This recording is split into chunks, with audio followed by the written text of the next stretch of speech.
et tout doit passer par Messi. En tout cas, c'est l'avis de Christophe Galtier.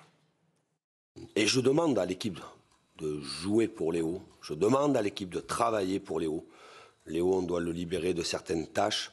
On doit compenser beaucoup de choses, mais on doit surtout faire en sorte de libérer l'espace dans lequel il est très à l'aise et lui donner le plus rapidement possible le ballon. Si vous avez la crainte que les autres se reposent sur lui, non, ses partenaires ne doivent pas se reposer. Ils doivent redoubler d'efforts à la fois sur la récupération au ballon assez rapide dans un bloc haut, mais aussi créer beaucoup de mouvements pour que lui puisse distiller ses passes. Voilà, pour Christophe Galtier, je vous pose la question, est-ce que tout repose sur Messi à J-8 du match contre le Bayern? Regardons vos réponses.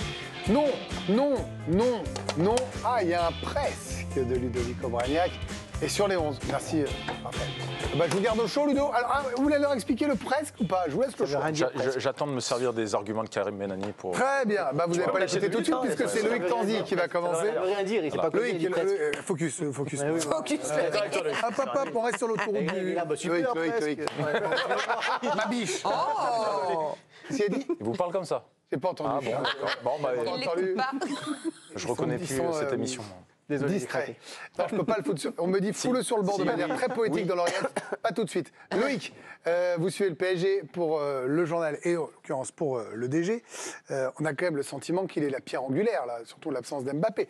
Il est dispensé de tâches défensives. Il faut que le jeu passe par lui. Bah, si tout repose pas sur lui, ça ressemble à quoi alors? Non, mais moi, j'ai aucun doute sur le fait qu'il va sortir un gros match, qu'il va être un joueur important pour le PSG et que le PSG a besoin d'avoir un grand Messi. Ah, ça, vous n'avez pas de doute? Non. Il suffit juste de regarder les matchs du Paris Saint-Germain, de regarder un petit peu la Ligue 1 et en l'occurrence hier le match OM Nice. Après, il est mieux, vous vous dites que... Il est mieux quand même, Messi. Non, mais Messi est mieux, mais il faut, comme tu le dis, le problème c'est qu'il est pas tout seul, encore une fois. Il va falloir que ça bouge autour de lui. Et vraiment, moi, le point phare, c'est vraiment la défense où j'ai de grosses craintes, parce qu'un grand Messi qui va t'en claquer 3, c'est très bien, mais si on s'en prend 5, ça marche pas non plus, quoi. Pour confirmer ce que disait Loïc en chiffres sur la montée en puissance de Lionel Messi, ça se traduit depuis l'après-Coupe du Monde, depuis son retour avec le Paris Saint-Germain, c'est 3 buts en 5 matchs, impliqué sur 37% des buts du Paris Saint-Germain lorsqu'il joue, 11 occasions créées par Lionel Messi. Et quand on fait un bilan global, club plus sélection cette saison, c'est un garçon qui est impliqué sur 45 buts, 27 buts, pas mal. 18 passes décisives. Il n'y a pas un autre joueur dans le top 5 européen qui a fait mieux cette saison. Et puis encore ce week-end, Karim Benani, puisque donc Ludovic veut boire vos paroles pour s'en servir et vous les renvoyer en boomerang. Ça m'étonne. Encore le but qu'il met, il tire le PSG de mauvaise situation. Moi, j'ai du mal à comprendre comment vous pouvez me répondre non.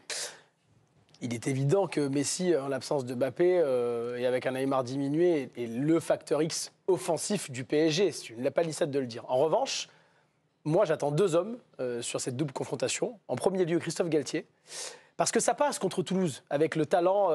Tout à l'heure, Ludo parlait de talent. Oui, c'est vrai, quand vous avez du talent dans votre équipe, eh bien, dans des matchs de championnat très difficiles, vous pouvez gagner sur un éclair, sur un talent. C'est ce qui s'est passé contre Toulouse. Cette frappe de Messi et le PSG l'a emporté. Contre le Bayern Munich, l'une des meilleures équipes d'Europe, la meilleure équipe d'Allemagne, il faudra autre chose que du talent. Il faudra aussi tactiquement que le PSG soit vraiment au point. On parlait d'intensité, on parlait de mouvement. Et au-delà de ça, il faut vraiment que tactiquement, le PSG se réinvente. Le PSG de ces dernières semaines se réinvente. Et donc, ça passe par Christophe Galtier. Et le deuxième homme que j'attends, c'est Gianluigi Donnarumma, qui devra être au niveau cette saison en Ligue des Champions. Il est enfin délesté de l'ombre qui planait au-dessus de lui et derrière lui de Navas. Et je pense qu'il il est décisif à la fin du match contre Toulouse. 94-15e. Il doit, à mon avis, monter encore d'un cran parce qu'il va subir des vagues contre le Bayern. Et on attend un Gianluigi Donnarumma de très haut niveau dans ce genre de match. Un chiffre, vous donnez un nombre, plus exactement, pardon, c'est 49. 49 minutes. Et Loïc Tanzi ne nous a pas donné de scoop sur le Paris Saint-Germain, donc vous méritez d'aller sur le banc. On en est à 49. Loïc Tanzi, pas de scoop PSG depuis 30 minutes. J'ai rien demandé. Sur le banc, c'est complètement gratos. Ceci dit, il a dit Neymar probablement contre Marseille. Allez. Non, c'est pas un scoop. C'est ce que Christophe Galtier l'a dit. Christophe Galtier, vous écoutez pas les courses de Galtier, mon petit bonhomme. Oui, je suis désolé de vous le dire. Bon, Ludovic Obraniak, vous avez entendu les paroles de Karim Benani, Loïc Tanzi, de son vivant, et Émilie Ross. Pour vous, c'est presque lui qui décidera du sort du PSG, en fait. C'est presque lui, parce que mes collègues... Amis, et néanmoins amis, c'est vrai.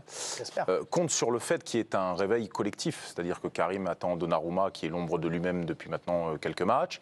Loïc attend que l'équipe se réveille. Alors même si Hakimi, ces derniers temps, apporte quelques... Mais dans un grand match à grands enjeux, pour l'instant, il n'y a pas de référence à ce niveau-là. Donc moi, j'essaye juste d'être factuel. Le PSG est peut-être le PSG le moins bien préparé à une échéance de très haut niveau sur un 8e de finale face à une équipe comme ça. Collectivement, cette équipe, elle est moribonde. Il ne se passe rien. Ni dans l'atmosphère, ni dans le jeu. Mais est-ce qu'un match comme ça ne peut pas réveiller justement les senteurs? Moi, ça tient, je vous dis presque, parce que ce match contre le Bayern, il va tenir à un tandem. Ils vont probablement jouer, je ne sais pas si Loïc aura des infos là-dessus, mais ça pourra peut-être le faire sortir du banc. Mais j'ai dans l'idée qu'ils vont jouer à 5 et ils vont jouer avec les deux devant. Comme il n'y a pas de profil. C'est-à-dire défense à 5, les deux pistons, 3 derrière et 2 devant. Messi, Neymar, 2 devant. Ah oui. Voilà, les deux. Après, ça va se jouer, il n'y a pas de profondeur. Il n'y aura pas de profondeur. Ah ben non, il n'y a pas. Voilà. Donc ça va se jouer sur des coups de génie dans les petits espaces. Or, celui qui a les coups de génie dans les petits espaces, Neymar là, mais Messi là, ce que l'on voit depuis la Coupe du Monde, ce qu'on a vu en avant Coupe du Monde et un petit peu là, après la Coupe du Monde, c'est quand même celui qui réinvente le jeu. Il trouve des passes que personne ne trouve. La passe pour Hakimi à un moment là. C'est un génie. C'est un génie. Donc oui, ça tient sur un tandem. Mais le chef du tandem, pour moi, en ce moment, c'est lui. Alors, puisqu'on parlait d'Hakimi, cette passe décisive, c'est vrai que vous ne l'avez pas vraiment cité, mais lui, quel comeback ces derniers temps. On retrouve enfin le vrai visage de l'international marocain depuis le début de l'année. Lui qui avait beaucoup de mal il y a encore quelques semaines à enchaîner les matchs insipides, sans consistance. Il a donné l'impression d'avoir retrouvé des sensations, le latéral parisien. Déjà très bon face à Montpellier mercredi dernier. Il a été étincelant samedi face à Toulouse, buteur. Ce bijou de passe décisive pour Léo Messi, 8 sur 10 dans le journal de l'équipe, sans doute sa meilleure prestation de la saison. Et après le match, il a expliqué les raisons de sa métamorphose devant les journalistes. Je suis content de commencer l'année de cette manière et j'espère continuer comme ça. Avec la Coupe du Monde, j'ai pris beaucoup de confiance. J'espère continuer comme ça et jouer comme je le fais avec l'équipe du Maroc. Je veux me servir de cette confiance pour reproduire le même type de prestation avec Paris. Ce n'est pas qu'une question de confiance, je dirais que je suis plus libérée, j'ai changé de mentalité. Je ne pense pas à ce qui va mal, mais je me concentre sur les choses positives de l'équipe. Beaucoup moins. Christophe Galtier, d'ailleurs, en conférence de presse, est revenu sur le cas Hakimi aussi et a confirmé que la Coupe du Monde lui avait fait beaucoup de bien et aussi cette défense à 4 où il peut mieux se projeter. Bref, le nouvel Hakimi fait du bien à ce Paris Saint-Germain. Alors justement, Loïc, après ce que vient de nous dire Alicia, est-ce que ce qu'exprimait Ludo, vous imaginez une composition avec les deux devant, 5 derrière, 2 pistons pour profiter de la forme d'Hakimi par exemple et Nuno Mendes en vitesse, pour donner de la vitesse par Hakimi et Mendes quoi. 3-5-2, 2 devant. Je pense plutôt que Messi et Neymar seront à 2 devant, mais qui prépare un peu Vitinha en position de numéro 10. Il le met depuis plusieurs matchs dans ce 4-4 de Losange avec Vitinha en 10 et il répète encore une fois sur Hakimi en conférence de presse qu'il est meilleur à 4, il n'est pas meilleur à 5. Est-ce qu'on est d'accord que, pour ceux qui suivent un peu le football, le système en losange, c'est ce qu'il y a de plus dur à animer? Ça dépend des joueurs que tu as. Pour une équipe qui n'est pas très bien huilée collectivement. Et en Coupe d'Europe, même dans les gros matchs, c'est Deschamps qui précisait que plus aucune équipe de très haut niveau joue en 4-4 de losange, parce que c'est vraiment facile à percer, notamment sur des diagonales. Le carton rouge de Verratti, il est forcé d'aller faire une compensation sur le côté, parce où il a évidemment du retard. Mais il faut des gros moteurs. Il faut des gros moteurs pour jouer sur... Le Bayern avec un milieu de terrain de dingue, ça va être très compliqué si tu joues en 4-4 de losange. 4-4 de losange, c'est suicidaire. Normalement, sans Mbappé, avec la profondeur dont tu as besoin dans l'équipe, c'est mieux d'avoir une défense à 4 avec Nuno à gauche et Hakimi à droite qui vont monter. Après, il faut que tu aies un milieu de terrain qui soit costaud. Il faut derrière Ruiz et Verratti, ils arrivent à compenser les montées. Ruiz est mieux là. Oui, Ruiz peut le quand même. Non mais vous savez, c'est la fameuse phrase, je crois que c'est Giovanni Castaldi qui avait dit ça, disant Ruiz quand il rate 2 matchs.